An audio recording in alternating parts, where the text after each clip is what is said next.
Министерот за транспорт и врски Горан Сугаревски не го разбира протестот на транспортерите во време кога цената на нафтата е најниска во последните 20 години, изјави тој денес во Штип. Три има клучни аргументи кои што по моје држат.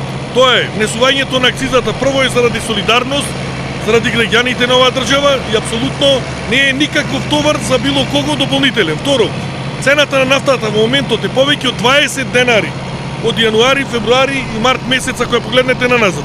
Тврдам дека денеска со најновото намалување на посебно на дизел горивото 42,50, цената е најниска веројатно во последните над повеќе од 20 години.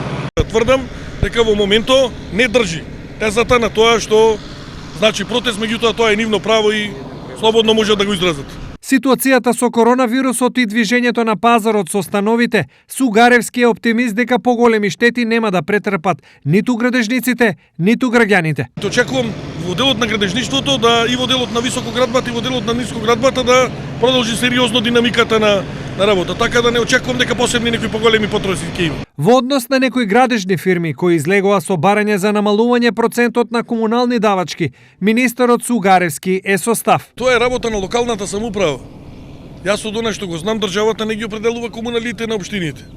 Советите на општините се определуваат во делот на комуналите, така да апсолутно ако сметаат тие дека треба да дојде до намалување заради собирање на поголем број наследства, тоа е право.